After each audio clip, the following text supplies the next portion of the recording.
This is the Power Producers Podcast, where we are refining and redefining the sales game. Rule number one is you have to believe in yourself. You're the only one who doesn't think you belong in this appointment. The prospect has already validated your existence by scheduling time with you. Get it through your head you belong here, go in there, crush it, and close the deal. A place where sales professionals can come to learn from other sales professionals and thought leaders that have mastered their craft. The difference between a good salesperson and a best-in-class salesperson is only 2 minutes. By spending an extra 2 minutes on what you might think is a mundane task in the sales game, you separate yourselves from the pack, you grow your book of business, you close more deals, and you retain your accounts. As well as their peers who are still striving for perfection to achieve their why. I have a wife and 4 kids. Failure is not an option. Real sales professionals, real stories, real results. Are you ready to feel the power?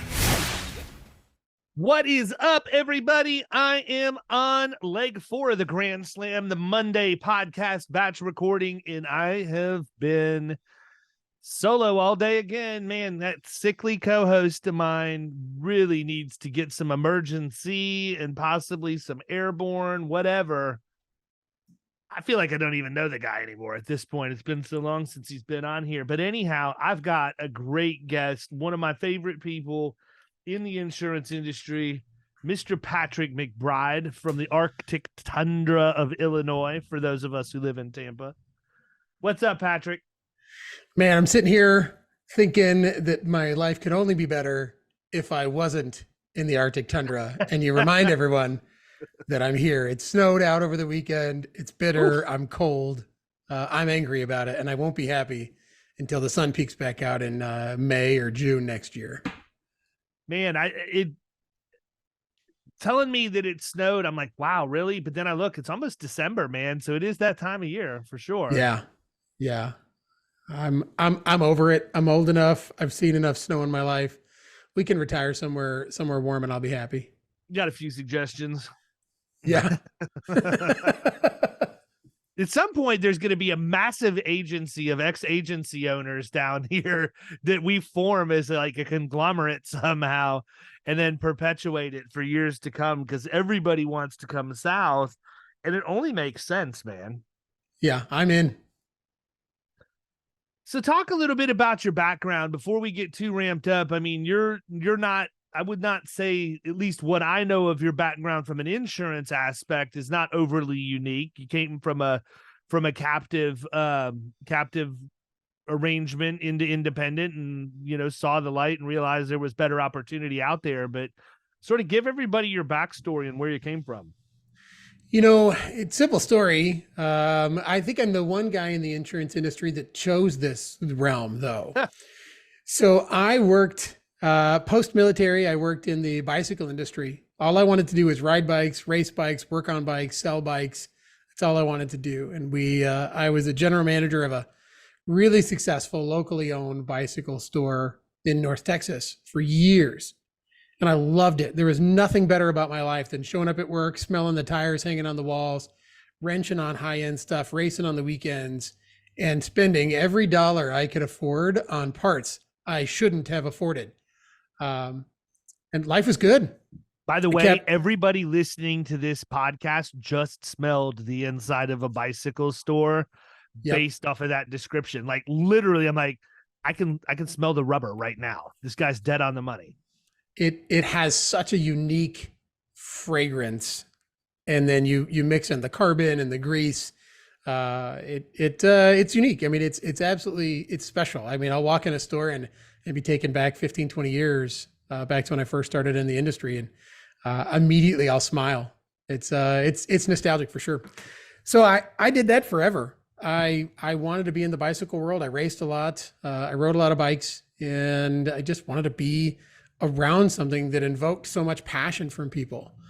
So I sold a lot of bicycles. I took our revenues, I kind of doubled them over the first couple of years inside the store, got moved up into management, was racing, got picked up on some sponsorships and just kept going. I just had a fantastic time. Ended up moving into some inside sales roles, helped launch a brand here in the US that was based out of Australia. and really, I mean, really had a great time kind of helping connect local bike stores to the corporations and supply chain management, and learning how to monetize the online presence of a review website inside an industry that was still so driven by the local bike store and that relationship. So that was kind of the background. I mean, I spent most of my career there, from the military up to insurance. That's almost everything I did. I did a lot of other pieces in the middle there, but that encompasses the big picture, man. You know, not that we need to get off the rails here, but the bike industry's changed dramatically since I was a kid, man. You know, I mean, Yeah. It used to be like Huffy and Mongoose, Diamondback, all of those BMX bikes and stuff. You had to go to specialty shops to get them. Now you can buy that stuff in Target. I mean, when I was a kid, like the gold standard for a 10-speed was Schwinn. You go to Schwinn and they had their own standalone stores. You can get that stuff in Target now with no problem. You know, the whole industry kind of took you look at the whole industry from the bicycle world, and I actually equate this to insurance a lot. Back in the 1980s, 1970s, there was something like 7,000 or 8,000 bicycle stores across the US, what you call an IBD, or independent bicycle dealer. So 8,000 bicycle stores across 50 states, all the major metro areas, you name it, you have it. We all know the shop we went into as kids. Now there's just under 4,000 stores. So we cut that number in half over the last 30, 40 years. The thing that is the interesting piece is we're still selling the same number of bikes per capita across the entire country. So that's including all the big box stores, all the chain stores, Walmart's, Dick's, you know, the big corporate owned stores. What you saw was this great consolidation, where the shops who were doing it right, and the shops that embrace the technology, and the shops that embrace that omni-channel approach with digital and in store, they're able to create this nice hybrid. But what you saw was these big brands sold, and they sold out to the corporations, right? So Huffy's are, you know, I think when I was racing, I had a sticker on my race bike that said, if Huffy made a bicycle, or Huffy made an airplane, would you fly in it? And the answer is a resounding no, none of us would. But the quality went down, right? They basically just took the same manufacturers overseas and they just popped a different name on them.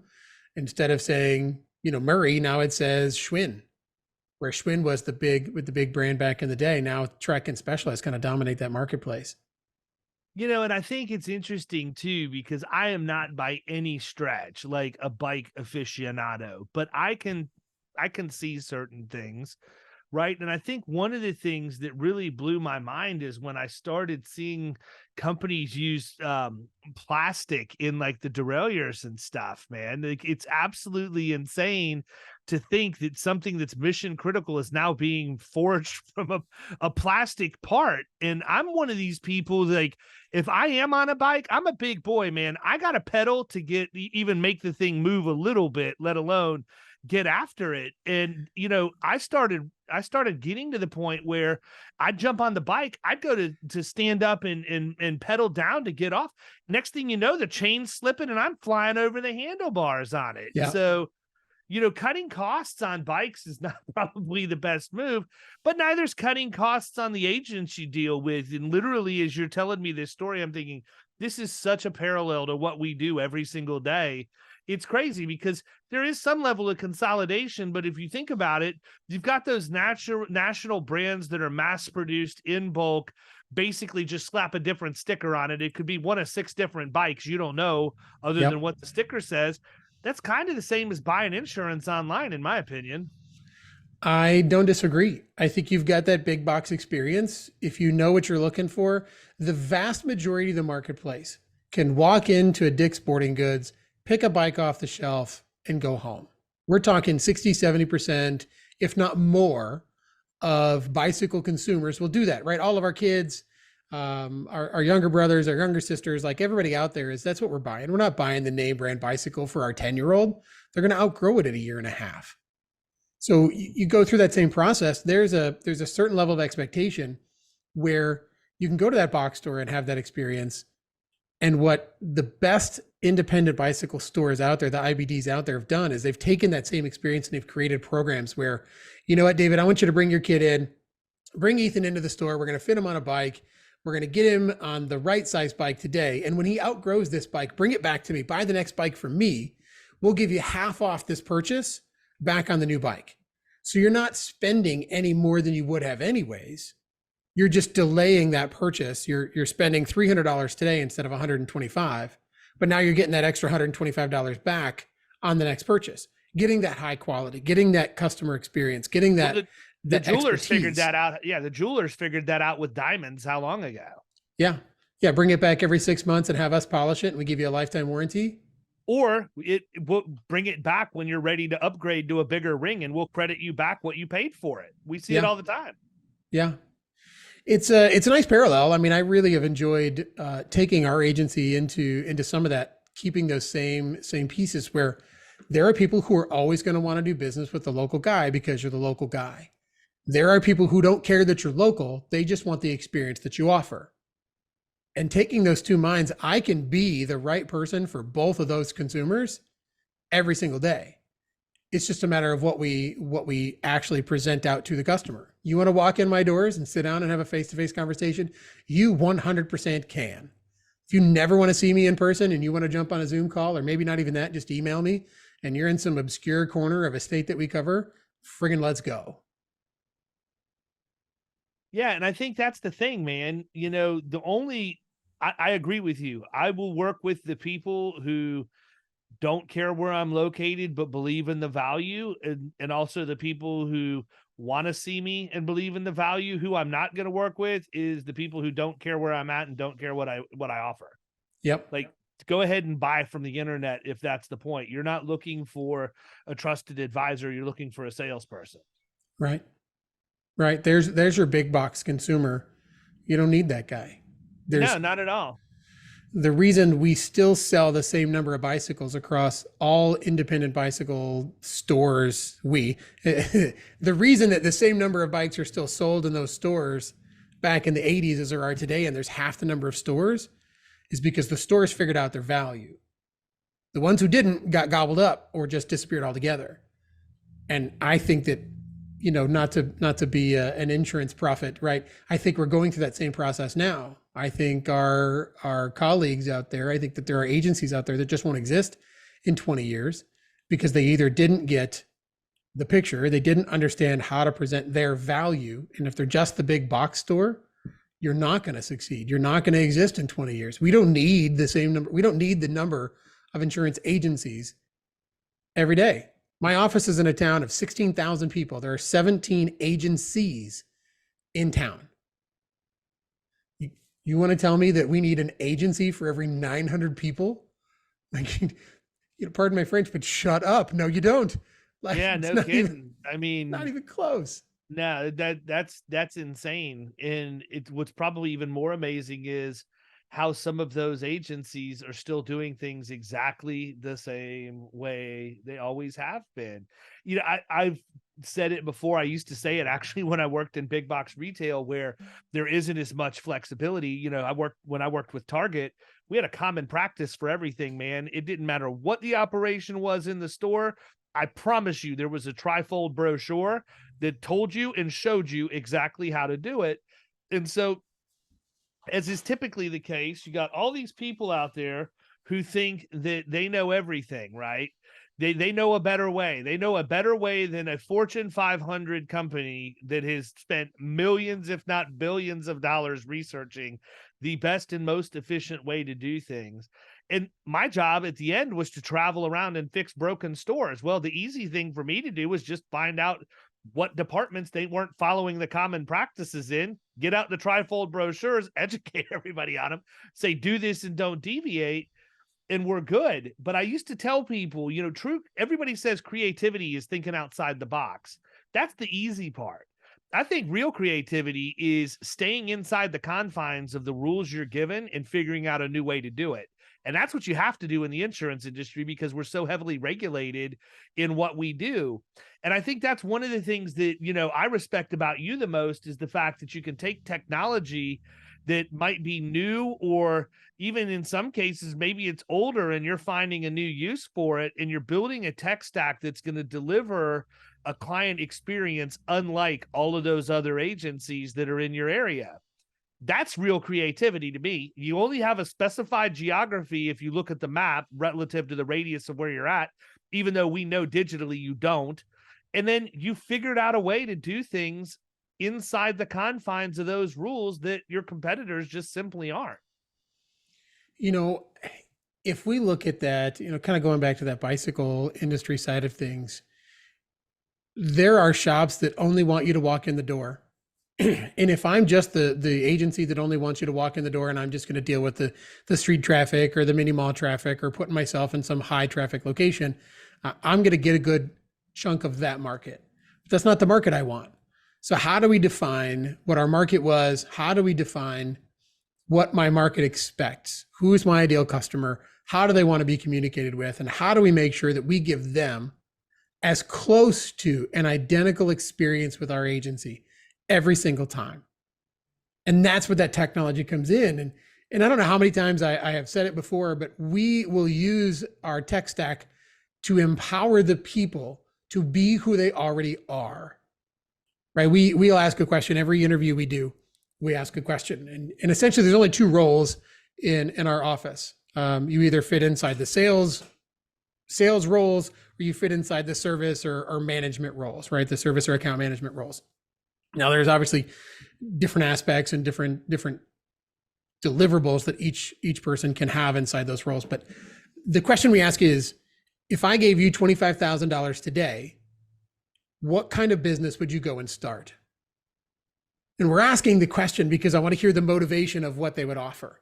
If you're going to go offer a trinket, if you're going to go buy tumblers and laser engrave a logo on them and go sell them, I know you're in sales.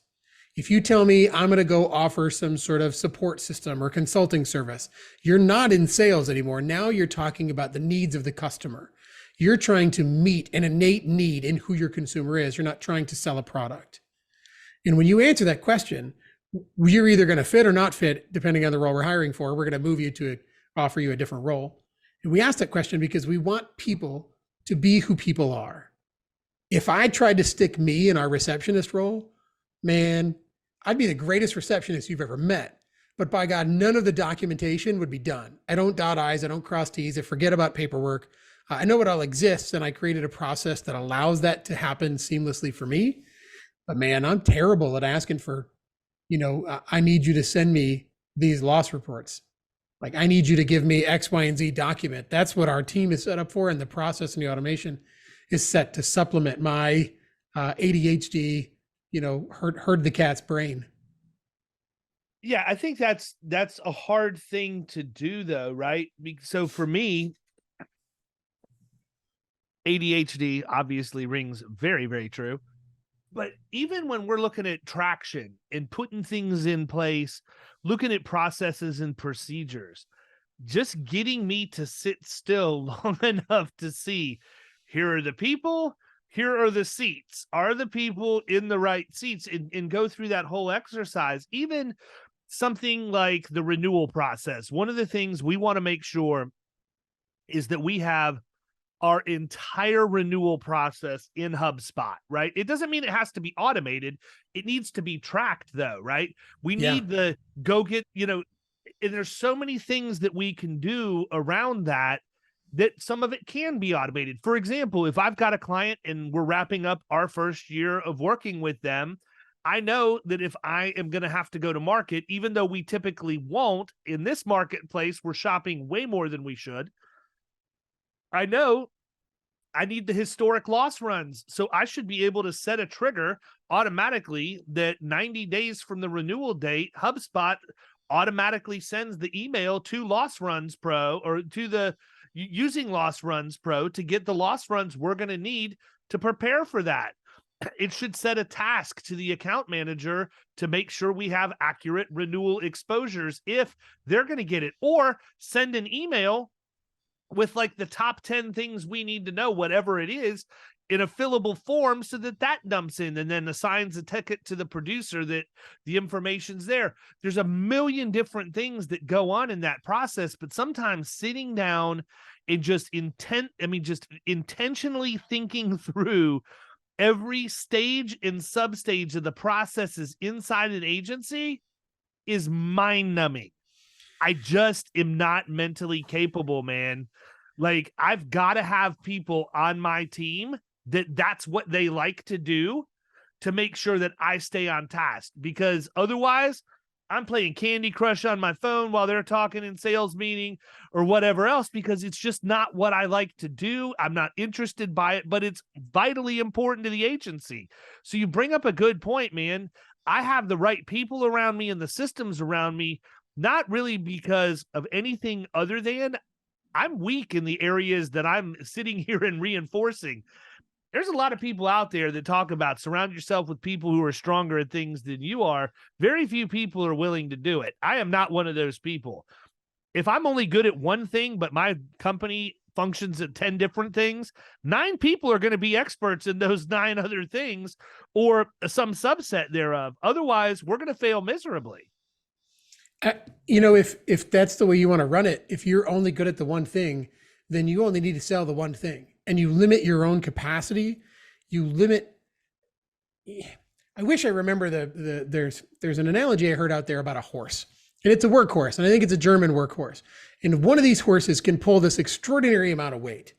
When you pair 2 of these horses together, I'm going to use 10,000 pounds as the baseline here. I don't remember what the number was, but you pair one of these horses trained can pull 10,000 pounds, and it's enormous. You pair 2 of these horses together, untrained, and they can pull something like 16 or 17,000 pounds. It doesn't quite double because they're not trained, they're not working together, there's no system, there's no process. But when you train these 2 horses together, they can pull something like 35,000 pounds, just the 2 of them. But when you or I only work inside what we're skilled or we're gifted at, we're not only limiting ourselves, but we're limiting the other people that should be around us. Like, those partnerships are so pivotal for not just my success, for me to be able to go do what I want to do, but I'm empowering the people that work in our agency and not just the people that work in our agency. Think about our clients, think about our customers, think about having the meeting with that client who didn't know anything about what we do and the value we offer, now gets to go and take so much extra pressure and stress off their own minds because they trust what we're doing, and we put different things in place that allow them to operate in so much more freedom. That's what we're here for. And that's what that partnership and that collaboration mindset is all about. Let me do what I'm good at. Let me hire the people who are great at what they're great at. Let me automate the shit between it. Yeah, absolutely.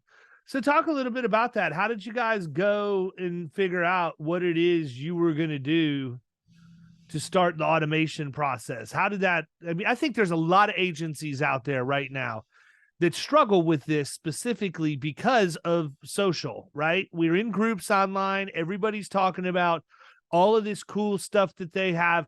First off, people, it's bull. Half the time you see people talking about crap online, they're not doing it.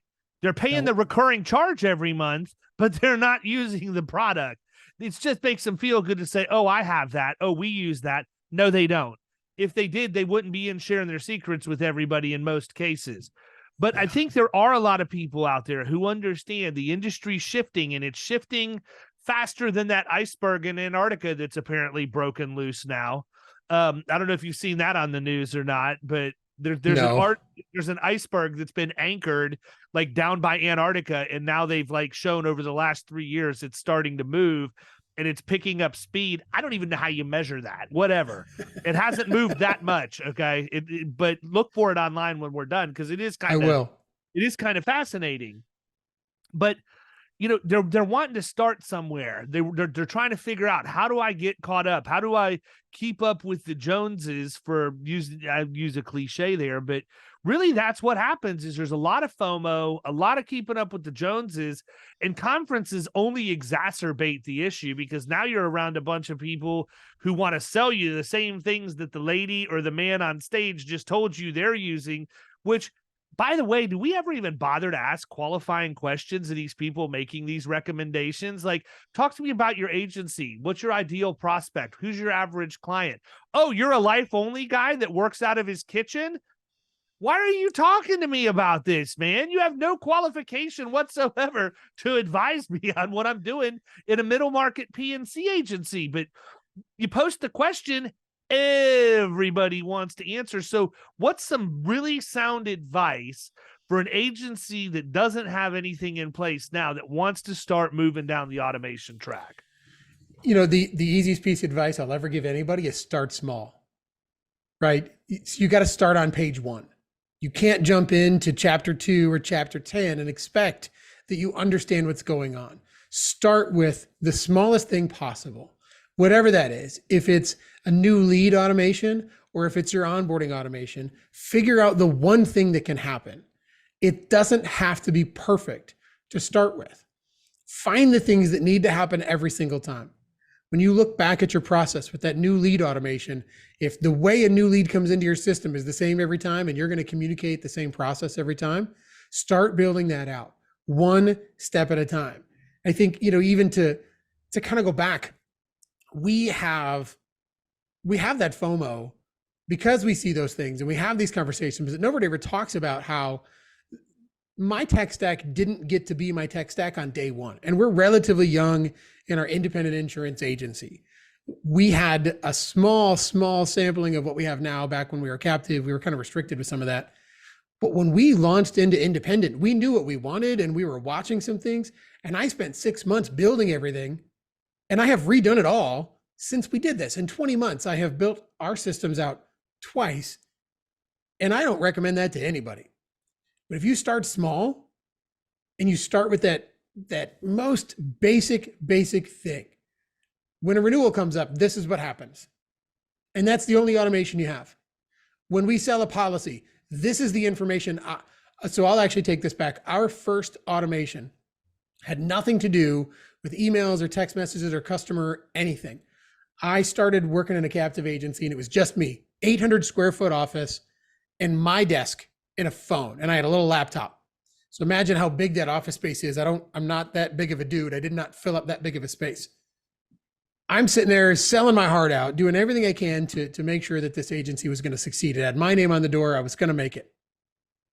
About a month and a half in, corporate calls and says, "Hey, where's all the paperwork from all these policies you've been selling?" And I'm like, "Well, it's sitting right here in my inbox on the drawer on my desk." They said, "Well, you need to do this, this, and this with it." I said, "Okay, great. We're sending someone down to come and train you how to do it." I'm like, "Even better." Around the same time, my wife comes in the office, or I come home one night and she's like, "Hey, I need you home about 20 more hours a week," because I'm working 70, 80 hours, 90 hours a week trying to get it all done, right? I'm like, "Babe, that's awesome. You just got yourself a part-time job." And she gave me a funny look. She thought I was kidding, and I wasn't kidding. I'm like, "Corporate's going to be here tomorrow to teach you how to do this." And I still don't know how to do all the paperwork because I knew that I wouldn't do the paperwork. So I brought Misty in and she learned how to do it. And I took what she needed to know and the job she needed to take and she needed to run with and the information I had. And we created an Outlook task. We created a template. Here's the information she needs to do the onboarding correctly. Where's the information? How are they paying? What carrier are they with? What side of the carrier are they with? Are they with the group side or the not group side? Is it EFT or pay in full? What kind of policy was it? What's the policy number? We created a template in Outlook for a task. And all I would do is duplicate that Outlook task. And we called it our digital handshake. It was going from the salesperson over to the service person to make sure that all of the documents got signed and everything got filed with corporate correctly. That was our first automation because it was just a digital transference of information from A to B. It came from my head into an Outlook task and we could track it. And then it just got more and more. Then I started doing it in Microsoft Teams because that's what our company used. And then the captive carrier said, "You can't put customer data in Microsoft Teams." So that blew my mind. We kept finding ways to make sure that process didn't drop the ball. And that just kept sparking more and more different pieces on how we would continue to grow this. But find that irritant, find that repeatable task, and you just got to go with it, right? and I think I'm rambling here, but I think I've said this before, right? We have a problem, and a problem in the industry is it's the 10 steps to shiny tools or shiny objects. In every conference, I think we all need to do this and post this out on the internet before every conference, right? These 10 steps are: we see a new tool, we sign up for a demo, we invest in that tool, we onboard, we don't fully understand it, we deploy it to our teams and we train them poorly because we didn't understand it. We then reach our frustration limits. We realize that the tool doesn't really do everything we wanted it to do to begin with. So then we see a new tool and we stop using the old tool, but we're still paying for it.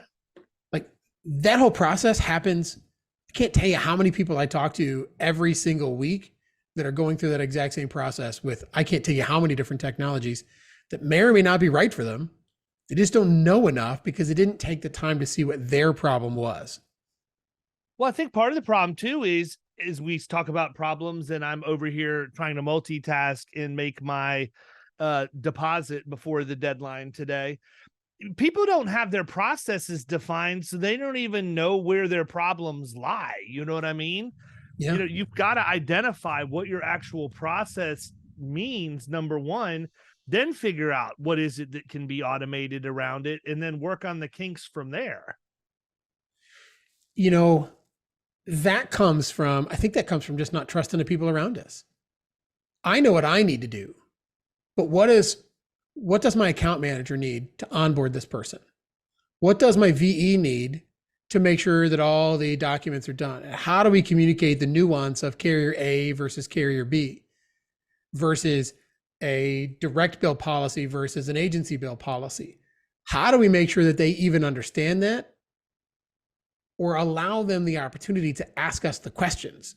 But when we don't trust the people around us to actually provide real insight, we'll never see it.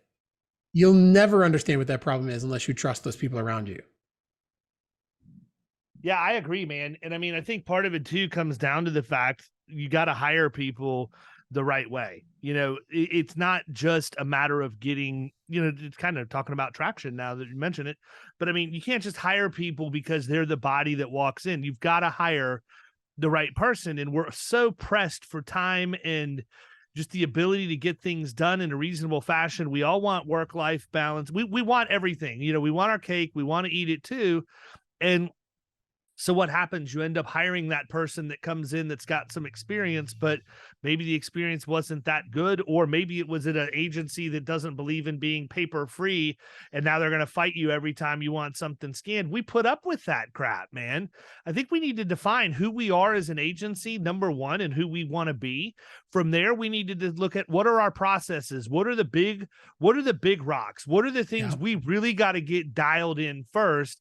Everything else after that, to me, is a nice to have until it makes it up to the top of the list. But there's a lot of stuff out there that we could do so much better if we just, to your point, trusted the people that we've brought in and empower. And then number one, don't just bring them in, empower them to do the job. Number three, hold them accountable to the standard that you set when you empowered them. And then get the crap out of their way, man. Just let them do what they need to do. Abby, who was our intern 2 summers ago, is now a full-time team member here. And her only job, I shouldn't say her only job, her primary function in her job is to integrate all of the technology we have in our stack that's client-facing to our clients and our new clients when we onboard them. Why is Abby doing that? Because we've had those tools for 3, 4, in some cases 5 years, because we didn't get the adoption that I was going to be happy with. And I simply am not able to be the person to do that. I don't have the time to focus on that. So I had a decision to make. Was the right decision for me to say, screw it, kill all the technology. We're not going to try and improve the risk profile on any of these accounts. We're never going to audit experience mods again or whatever else. No. I found somebody who had that skill set. She's outgoing enough. She could be a really, really good producer, but I don't think she wants the pressure of validation and all of that. So let me get her in a role where she's comfortable, where she knows the tools, knows the tech, still gets to interact with people, but can basically run it like it's her own thing. and then just status with her, find out how things are going, make sure that utilization is increasing. Guess what? It is. I never take the time to print the utilization reports. Now she has to print them on a monthly basis, and we meet on them to make sure that that number is going up, because that is a direct predictor of the effectiveness of her role. And my bet is the fact that when she's effective at the end of this year, the risk profile on all of our accounts will improve that are using her. And it's going to make our loss ratios drop to the point that I will more than fund her existence in the operation. So I'm then your delivering retention a much goes better up. client experience, and I'm cash neutral on it if it works out right. Right. You know, you said it earlier. I think you said the word impact. What impact is she making? Right. What is the direct result of her role in the company? We know we did our annual planning early this month. And we wrote out the next 3 hires that we're going to take over the next year. We actually wrote out 4, 3 of them in succession. We prioritized the 3, and the other one was based strictly on revenues. So in our new, new departments, right, as we continue to expand and grow, we need this role, and it will happen only if we do this for 6 months, or we cross this revenue threshold, and then we hire this person. And here's our salary benchmarks. We built what we call an impact statement for every single role. If that role doesn't have an impact and a defined impact, and then all your job descriptions line up to help facilitate what that impact is in the agency, it doesn't exist. If we can't justify the impact, we don't have the role. And then all the KPIs are kind of tied in there. So like you said, Abby's got to bring you the report. She's got to, in essence, she's justifying her role based on adoption rates and usage rates and all of those different pieces, where we have all this great technology, but if no one's using it, none of it means anything, right? You talk about all of it, whether it's your experience mod, whether it's a mobile app, whether it's, the EHS software, none of it matters. And we spend thousands of dollars on this every single month. But if my clients don't use it, I don't have the extra cash to run around or throw around. Our clients have to use it. Actually, they don't have to use it. We just have to bring enough clients on board to justify its expense because we have it. Well, and it's funny enough, man, because that's how I used to look at it. To be honest with you, I looked at it as, well, you know what? Honestly, it's great that we're spending this money and we have it and we can deploy it if we need to. But as long as we're getting business closed, I don't really care, because it's getting people across the finish line. It's good for us to talk about, at a point of sale, but at the end of the day, does it really matter? And the answer is, okay, if you want to stop there, but that's not who I am, man. I don't want to just represent something at the point of sale, and because the client doesn't push the envelope, settle for anything less than what I feel is the best effort we can push forward. Right. What level of integrity do you have if you don't? Yeah, we can get in that rut, right? We can get in that rut very, very easily.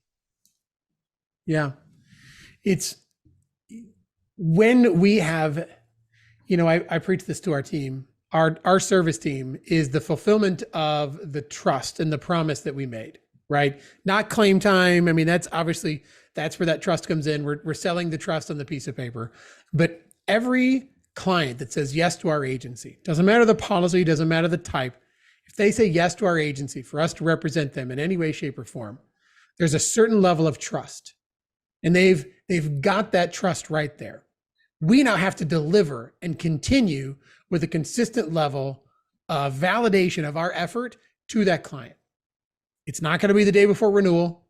It's not going to be the quote and hope strategy. It's not going to be the, well, there's nothing better out there.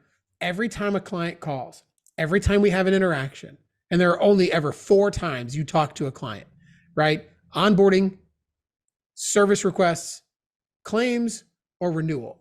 In one of those 4 times, there's never a time that you're talking to them in any other reason. They're not calling you for anything else, right? I'm friends with a number of our clients. They don't call the agency just to sit and shoot the breeze, right? They're going to call my cell phone. We're going to go out for drinks. That's going to happen somewhere else. But when they call the agency, every interaction is an opportunity to increase or confirm or increase that level of trust or detract from everything we promised. If we promise them this tool or this EHS safety requirements, these safety manuals, or these training that you can do in your weekly shop talks, and incident reporting and accident reporting and return to work process, if we promise that and talk about it on the front end and we don't deliver, all we've done every time we talk to them and we don't bring it up is we detracted from that level of trust. And we have to work that much harder to keep that trust, to earn that trust, and to get it again. I can sell anything to anybody once. But when it comes to renewal, when it comes to a hiccup, when it comes to a fork in the road where they feel like they didn't get done right, they're going to remember that I promised them something and it didn't actually come through. Because now you're questioning our integrity as an agency or me as a person. And that trust level falls. It doesn't have to fall far for somebody to jump ship and go somewhere else because they feel like they're going to get something better somewhere else. Right? That hope of gain principle jumps in. And I think the other thing is, even if I can tell you only because I know how I operate when I'm trying to drive a wedge, but I'm going to ask somebody, talk to me about what you're doing to train your people. Well, we have a learning management system that our agency, has provided us. Oh, great. How often are you running people through training? Are you reviewing the utilization reports? Well, we haven't really used it much this year. Interesting. Why? I mean, it's such a valuable tool and it can only help you save money. Well, they told us about it and that's why we moved to them, but nobody ever actually came out and showed us how. Nobody onboarded us. Nobody set us up. And it's like, boom, there's the problem right there. Yeah. So many times it's like, I can literally walk into a new business appointment, and I've done this, and introduce myself as the guy that delivers what everybody else has promised. Because that's what we do. We're not going to come in and say, oh, well, we have HR support. We absolutely have HR support. Let me talk to you about our learning management system. Let me talk to you about our online employee handbook. Let me talk to you about the fact we give you a dedicated number that you can call to ask an expert, as opposed to, you know what they're doing? The agent's like, no, call me with those problems. And they're opening themselves up to an E&O situation that likely is not going to be covered because it's specifically excluded on our professional liability policies. Or scalability. You can't do that with every client. And that's what gets me. Everybody out there wants to be everything for their clients. I want to be a lot. I do. I want my clients to know me. I want them to trust me. And I'll say this for all the last name agencies out there in the world. We do really well with a last name on our front door. I think it's the biggest mistake I made, because it's not scalable. When someone calls the agency, they want to talk to McBride. And that needs to stop, because I'm not the expert in every field. Like, number one. Do you ask them if they want to get a Mick quote? Yeah. I immediately started. My ADHD took me to Coming to America, man. They got the Big Mac. We got the Big Mick. The Big Mick, the McDowells. Yeah, the golden arches, or the golden arcs from. Yeah. I'm not having a good day for movie references and all that. I talked to Michael and Courtney Weaver a couple hours ago, and I don't know if very few people have seen UHF with Weird Al Yankovic. Have you seen it? No. It's a classic. Anyhow, there's a part where there's a guy who's a karate instructor, and they have a game show, stupid concept game show, but part of bringing back this UHF channel. There's a lady on there named Weaver, and all I could think about the whole time is, Weaver, you're so stupid, Weaver. They are exactly the opposite of that, and I didn't want to ask him in the middle of the podcast, but that's what was running through my head half the time. We just came out of Thanksgiving and all the pumpkin pie and all the pie in the world, and I've got my kids saying "Cool Whip" from Family Guy. So every time they go to get a slice of pie out of the fridge, like, "Hey, Dad, where's the Cool Whip?" So I lost where I was going. I think I'm. You were talking about the scalability of the McBride Agency. How many times? I mean, how much time in your day do you have to talk and answer every question someone calls in for? And how scalable is it if I'm the only one? If I'm the bottleneck, I'm as big as my agency will ever be, and I'm probably bigger than my agency will ever be if I'm the bottleneck. We have the people we have to take those off my plate so I can help build them. But you say, call me with your HR question. I've got access to this platform, and if I have to go answer it, I'm opening myself up to the liability. But now I'm the reason they're calling, instead of them trusting that we put the right people in place. When all we did is we told them in the beginning of this, I'm the expert, trust me with the insurance. And then when they call us and they call about everything else under the sun except the insurance, and we're the person, we have completely contradicted who we told them we would be. And we're expecting them to do something contrary to what we're asking them to do for us. I don't get it. I just don't get it. I think the world needs to, the hardest thing we could ever do is be self-aware. And being self-aware as yourself as a person is difficult, right? I'm never going to be Michael Jordan, right? I'll never play basketball at the level he did. I won't even play baseball at the level he did. And I don't dog on Michael Jordan playing baseball. He was better than most, right? He jumped up from single A to double A ball, not because he was good, but because they couldn't handle the media facilities, right? He hit 200 plus in his first season and a half ever playing ball in a league he shouldn't have been playing at. Like, the guy is just an incredible athlete. But I'm not the Michael Jordan of baseball. I'm not even the Michael Jordan of basketball, but by God, I can be exactly who I'm supposed to be. And whoever that is, that's who Patrick is supposed to be. But being self-aware as a person, and then being self-aware of our agency, see the real problem. Is it your leadership? It's not your automation. It's not your tech stack. I promise. It's not your tech stack. It's not because you're not on this CRM or that certificate tool or that mobile app. That isn't going to change your world. That's only going to highlight exactly who you already are. It's going to exacerbate the problem for the better or for the worse. But being self-aware as agency owners and as agents, and understanding the fallacies in our own wording and the integrity of our own actions, we can only get better when we're fully self-aware on that side. So as we wrap up, what's one piece of advice that you would give to any agent out there, whether they're coming in starting scratch, whether they were captive first, coming over to the independent side? What do you think is a piece of advice that you have learned over your time in your role that you wish you would have known the day that you opened up? I think I'm just going to reemphasize what I just said. We ask our clients to trust us in the thing that we're great at. And we're supposed to be great at the insurance side. We're supposed to be great enough at the insurance side that insurance should be the easy part of our job. Providing value beyond the insurance is where we just had that conversation today with a prospect that I'm pretty sure we'll bring him on board, right? But my job is to be so good at the insurance side that I can bring so much more value beyond a policy with the I's dotted, the T's crossed, and the boxes checked, right? A certificate in 15 minutes or less is not value. That's expectation. That's table stakes. But coming in, what I wish I would have known and what I wish I would have done differently is, if I'm asking my clients to hire me because I'm the expert in this field, we have to realize that we need to hire people who are the experts in their field to help us build our business. Whether that's the automation experts, whether that's the marketing experts, whether that's the website experts, finding the people who do it exceptionally well is exactly what we're telling our clients to do with us. We have to be willing to pull the wool off our own eyes to see that we're not the experts. I am not the expert when it comes to SEO or SEO management or digital marketing. I have to know that. I can write a blog. I can create a video, but how much more time am I taking away, and how much am I detracting from the value I'm providing my customers by doing it? I think that's the biggest thing that we as an industry need to learn. I can't think of a better way to end, man. Anything we left off the table? Go Bears? No, don't go Bears. Never mind. No.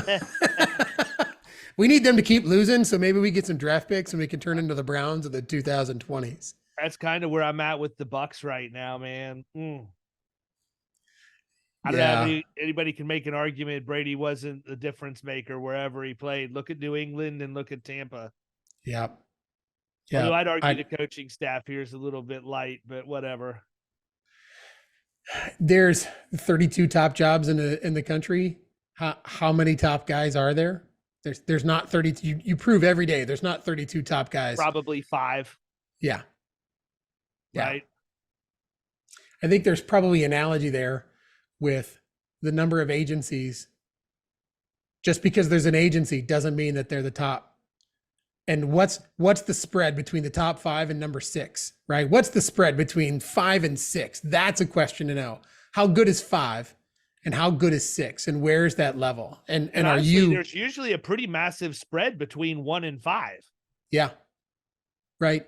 Look at Bill Belichick. Even if you're number 5 and you're like the 5th best, there's still a long way to go to get to number 1. Yeah.